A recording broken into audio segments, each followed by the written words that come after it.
Hi hello నమస్తే. మనకి endowment officers తెలంగాణలో త్వరలో నోటిఫికేషన్ విడుదల కాబోతుంది. ఫైనాన్స్ డిపార్ట్మెంట్ 190 పోస్టులకు క్లియరెన్స్ ఇచ్చింది. Grade 1, grade 2, grade 3. Grade 1, grade 2, grade 3 ఏ ఉద్యోగానికైనా సరే పేపర్ 2 అనేటువంటిది కామన్గా ఉంటుంది.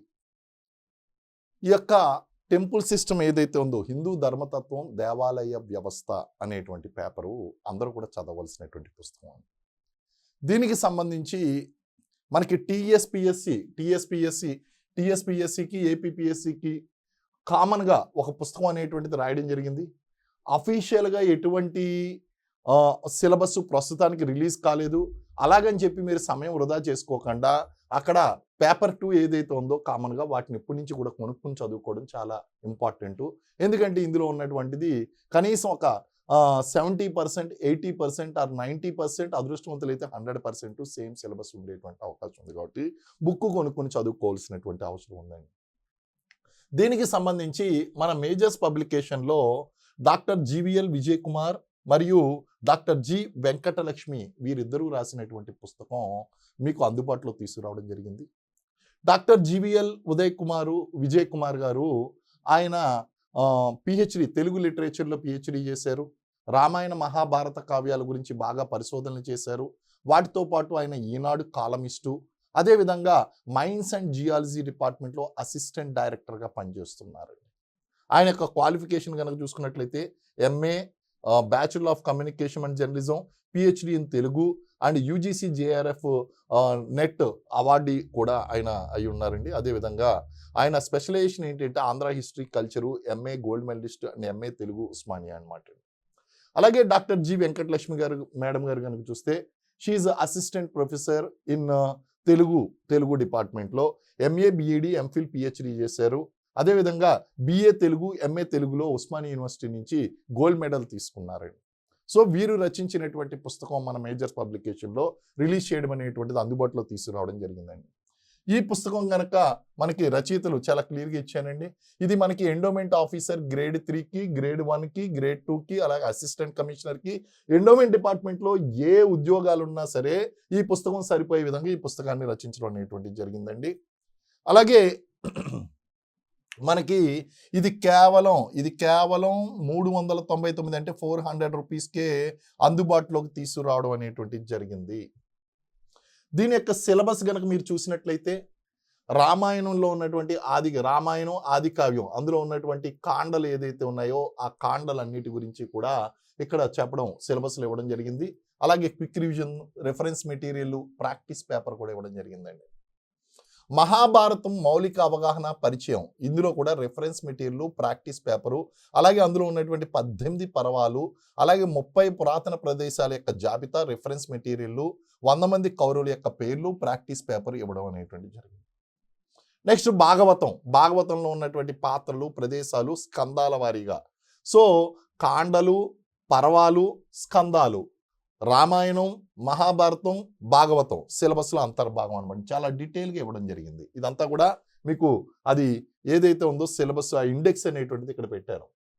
అలాగే మనకి అష్టాదశ పురాణాలు 18 పురాణాలు ఉన్నాయి. అష్టాదశ అంటే అష్ట అంటే 8, దశ అంటే 10, 18 పురాణాలు ఏదైతే ఉన్నాయో ఆ 18 పురాణాల గురించి ఇక్కడ ఇచ్చి దాని యొక్క రెఫరెన్స్ మెటీరియల్తో పాటు క్విక్ రివిజను, ప్రాక్టీస్ పేపర్ ఇవ్వడం జరిగింది.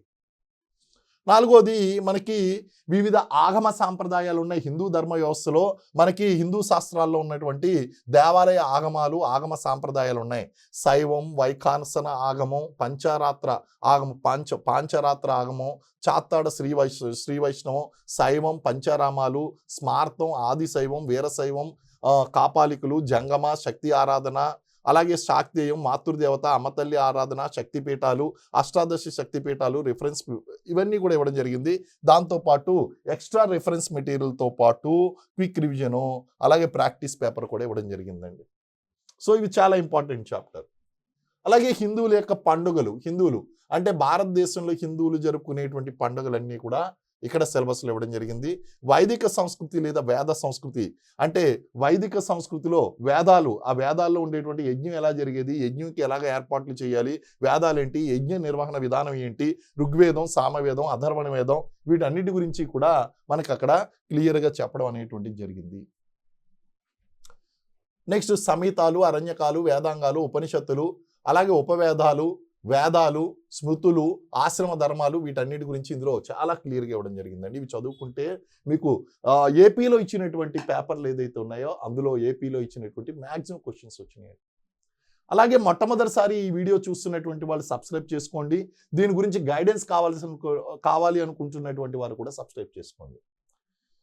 నెక్స్ట్ హిందూ ధర్మంలో ఉండేటువంటి వివిధ తత్వాలు. సనాతన ధర్మం అంటే ఏంటి, ఆల్వార్లు అంటే ఎవరు, నయనార్లు అంటే ఎవరు, పెరియ పురాణంలో ఉన్నటువంటి నయనార్లు, లేకపోతే శంకరాచార్యుల యొక్క అద్వైతం గురించి, రామానుజాచార్యుల యొక్క విశిష్టాద్వైతం గురించి, అలాగే విశిష్టాద్వైతంలో ఉన్నటువంటి బోధనలు, ద్వైతంలో ఉన్నటువంటి మధ్వాచార్యులు బోధించినటువంటి ద్వైతంలో ఉన్నటువంటి అంశాలు, అలాగే వీరశైవం, బసవేశ్వరుడు తీసుకొచ్చినటువంటి వీరశైవ మతం గురించి, వీటన్నిటి గురించి తత్వాల గురించి ఇక్కడ చర్చించడం జరిగిందండి.